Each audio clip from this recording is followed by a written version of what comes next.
आए दबी दबी मेरे करीब है तू, ये जानता हूँ मैं सदियों से जाना तुझको, पहचानता हूँ मैं तू ज़मीं तू आसमां, तू ही तो है मेरा जहां, मुझ में है तू तुझ में हूँ मैं, बस तू ही तू है मेरी जिंदगी जानम मेरी जान।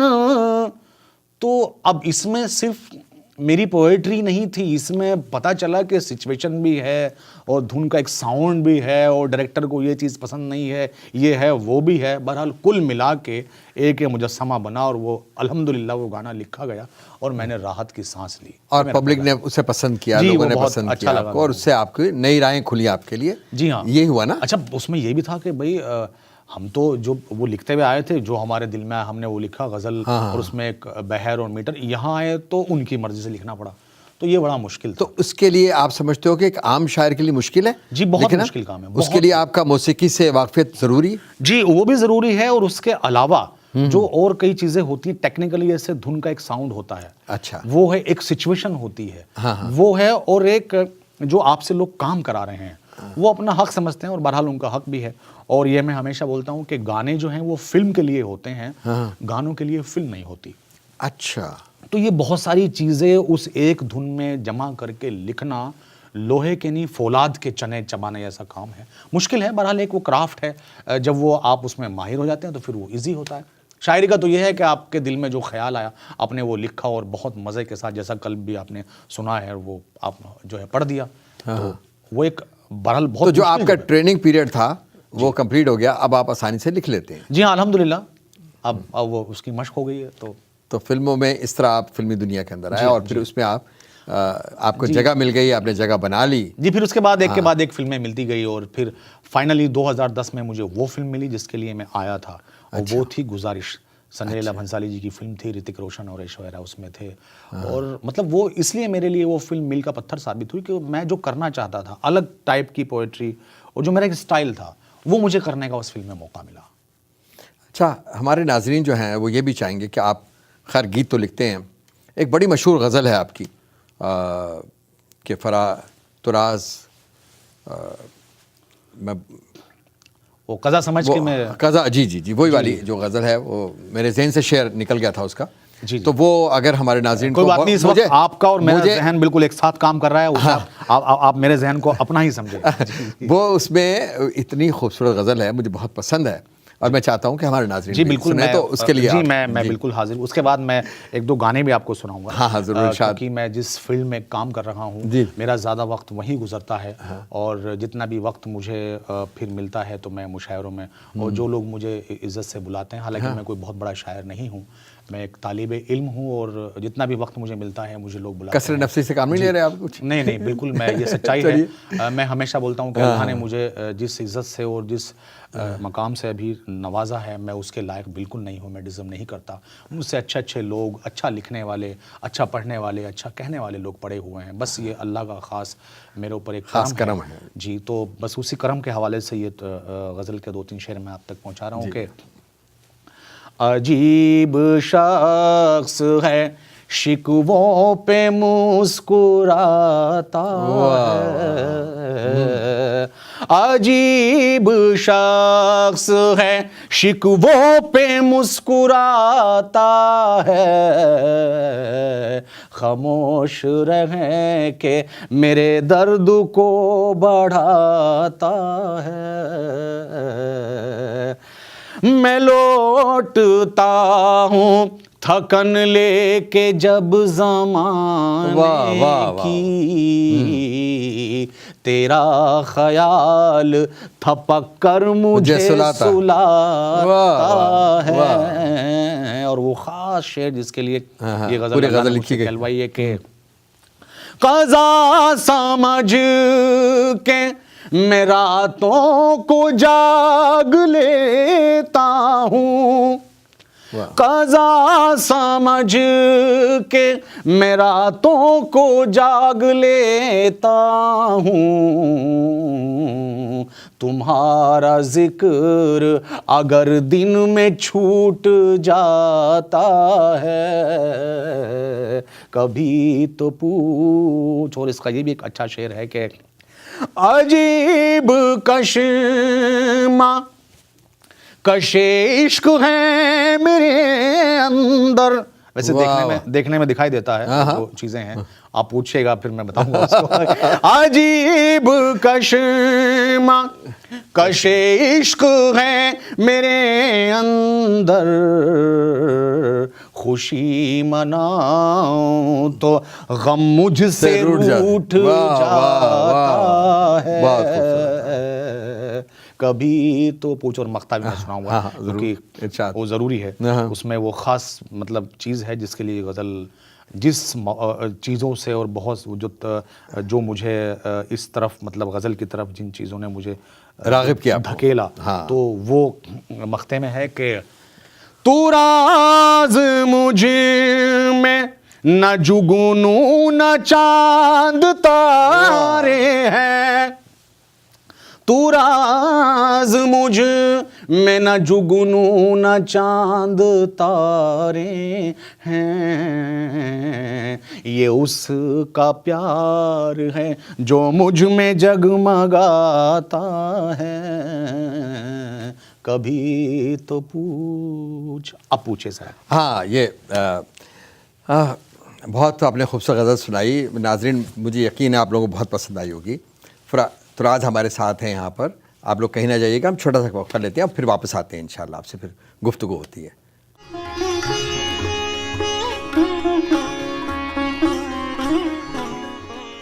Brought to you by DDK Kebab and Grill. Welcome back नाज़रीन, तुराज हमारे साथ हैं। आइए गुफ्तगू का सिलसिला जहाँ से टूटा था वहीं से शुरू करते हैं। तुराज, एक सवाल बनता है कि आपका जो बैकग्राउंड है वो तो एक किसान घराने से है, आपके वालिद किसान थे जैसा आपने पहले मुझे बताया, तो फिर ये शायरी का रुझान कैसे हुआ, किस तरह आए, इसमें कुछ इस पर रोशनी डालिए। जी बिल्कुल, ये बड़ी फ़नी सी बात है। फ़नी क्या, ये सच्चाई है, हकीकत है, और इसमें एक ह्यूमर है क्योंकि ये सच्चाई है। मैं पिछले 2002 से यानी 16 सालों से मैं मुंबई में काम कर रहा हूँ और शायरी भी कर रहा हूँ। अभी पिछले 4 सालों से मैं 4-5 सालों से मुशायरों में भी जाता हूँ और अल्हम्दुलिल्लाह बहुत इज़्ज़त मिल रही है और मुझे लग रहा है कि वाकई में कुछ कहीं 1-2 शेर कह रहा हूँ और उसी के ज़रिए मुझे लोग मोहब्बत दे रहे हैं। तो मैंने बड़ी गौर किया कि मेरे ख़ानदान में, मेरे गाँव में, मेरे उस पूरे एतराफ़ में जहाँ मैं पला बढ़ा, कोई शायरी से कोई लेना देना, आर्ट से कुछ लेना देना नहीं था।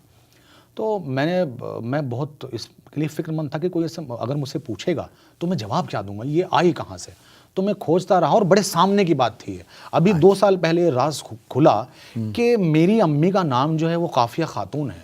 वाह! तो काफिया एक शायरी में जो उसकी तो बड़ी अहमियत है भाई, काफिया के बगैर काफिया के गज़ल हो ही नहीं सकती। तो मुझे पता चला कि उसका अच्छा नाम जो हम रखते हैं, अच्छे नाम इसलिए रखते हैं कि उसके असरात आदमी के खून में होते हैं।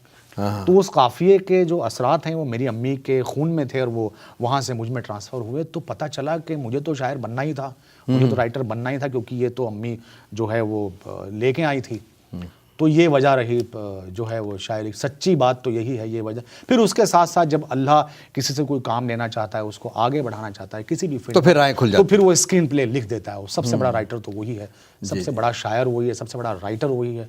तो फिर उसने एक स्क्रीन प्ले लिख दिया और उसी तरह की मेरे आसपास चीज़ें हुई और जिन्होंने मुझे फिर उस तरफ जो है वो पुश किया और मैं फिर आगे बढ़ता गया और लिखता गया। अच्छा, आप माशाल्लाह जवान हैं, शोहरत मिली आपको, इतनी अच्छी शायरी करते हैं जी, आपको दुनिया जानती है, तो कैसा महसूस करते हैं? जी बहुत अच्छा लगता है, बड़ी खुशी होती है, लेकिन यकीन माने कि यहाँ तक पहुँचने में कुछ चीज़ें छूट भी गई हैं। अच्छा। जो मुझे लगता है कि जिन पे मेरा हिस्सा था, जैसे मैं बहुत ज़्यादा अपने घर नहीं रह पाया। अच्छा। मैं अपने घर वालों के साथ, अपनी अम्मी के, अब्बा के और भाई बहनों के साथ जो है वो रहना चाहता था। वो चीज़ें कहीं ना कहीं मिस हो गई, छूट गई। और ऐसी बहुत सारी चीज़ें हैं कि जो छूट गई इस आगे बढ़ने के चक्कर में। और बहरहाल मुझे बढ़ना भी था और ये मेरे साथ होना ही था। ये हर क्रिएटर का एक हिस्सा होता है, क्योंकि वो खुद के लिए नहीं पैदा होता, मुझे ऐसा लगता है, वो लोगों के लिए पैदा होता है। तो मुझे भी ये लगा कि शायद जितना हक़ था मेरा उन चीज़ों पे, मुझे वो मिली। और फिर मुझे किसी को कुछ चीज़ें देनी थी, इस दुनिया को, सुनने वालों को। तो बहरहाल मैं फिर वो, अगर लेने में रहता तो फिर देने में कब आता। तो मैं फिर लेने से मैं थोड़ा सा चूक गया और इधर आया, और फिर मैं वो चीज़ें आज डिलीवर कर रहा हूँ, लोगों को दे रहा हूँ, जो अल्लाह ने मुझे लोगों के लिए दी है। अच्छा, ये बताइए मुझे, इश्क के मुतालिक क्या ख्याल है? जी देखिए, इश्क से आपकी इश्क जो है वो शायरी से है, या कोई शख्सियत भी ऐसी है जी, जिससे आपने इश्क किया और उसको कुछ देने की कोशिश जी की? बिल्कुल, ऐसी शख्सियत भी हैं। और देखिए क्या होता है कि शायर या क्रिएटर बहुत ही सॉफ्ट दिल इंसान होता है, और उसे बहुत जल्दी प्यार भी हो जाता है चीज़ों से, और इसीलिए उसे अपनी चीज़ों से ही प्यार होता है।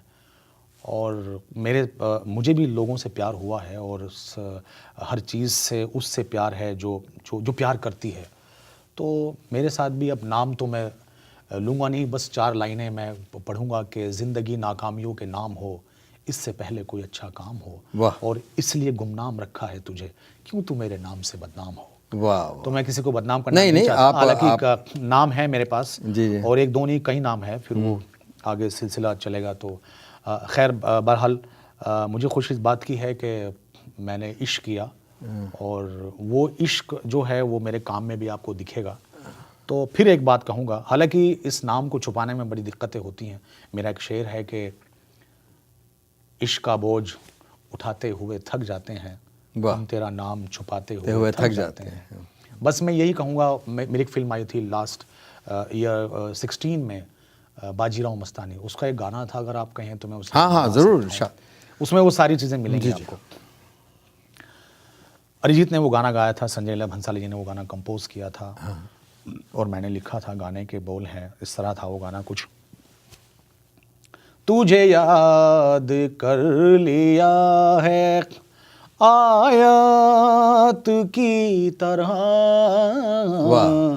कायम तू हो गई है रिवायत की तरह,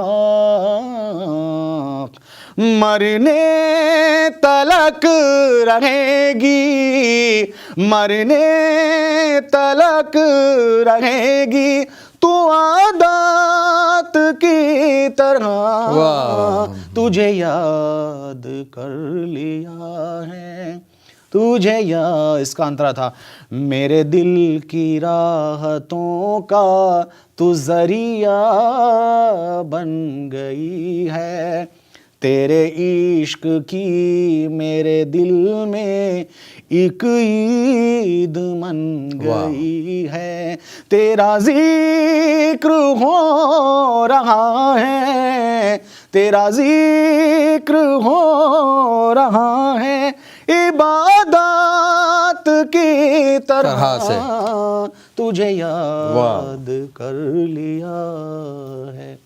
वाह जी, वो ये था। आपकी एक बहुत बड़ी फिल्म पद्मावती, जी हाँ, जिसके आपने गाने लिखे हैं, और जो मैंने सुना है कि हिंदुस्तान की सबसे महंगी तरीन फिल्म है, और जिसको हॉलीवुड वाले जो है पैरामाउंट वाले वो रिलीज़ कर रहे हैं। जी।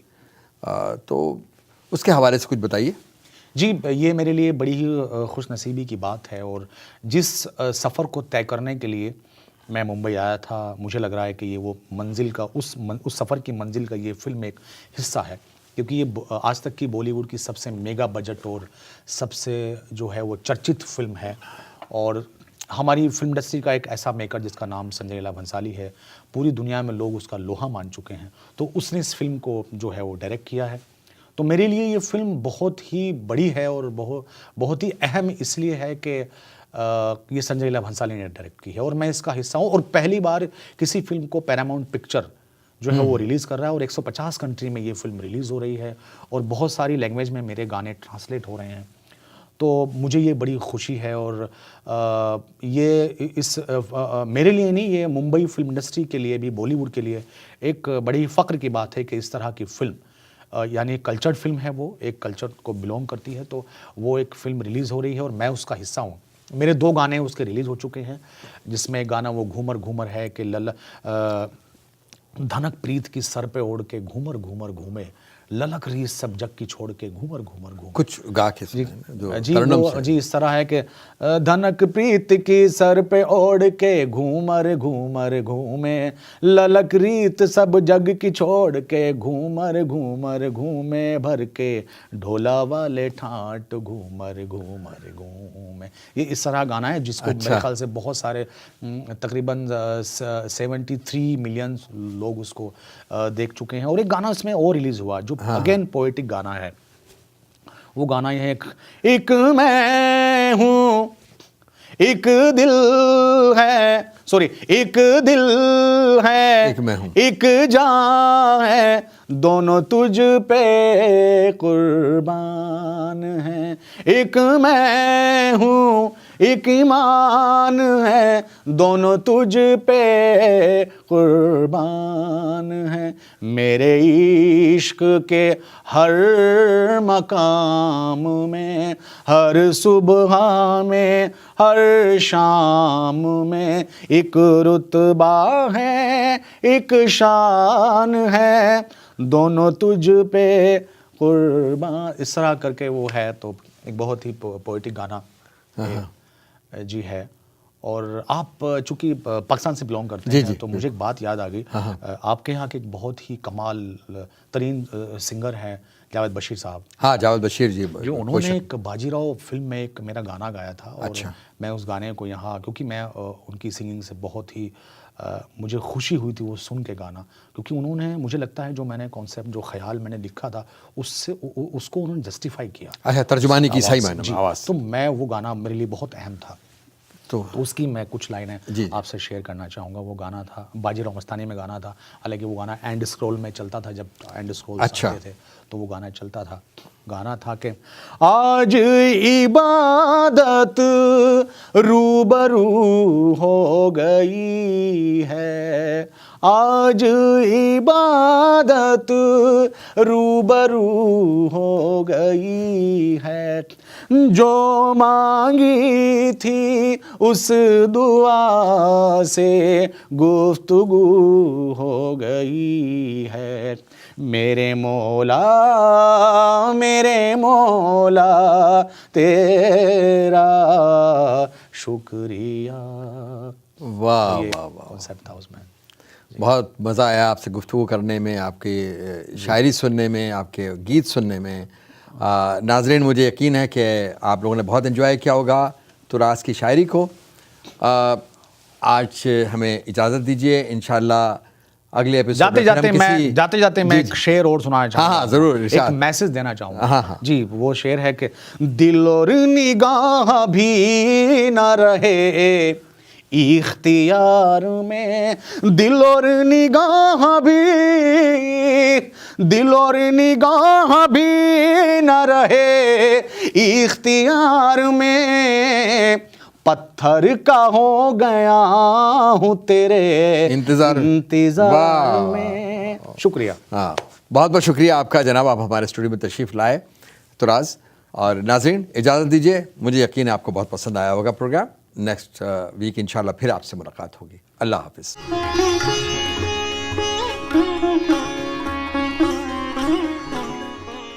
Brought to you by DDK Kebab and Grill.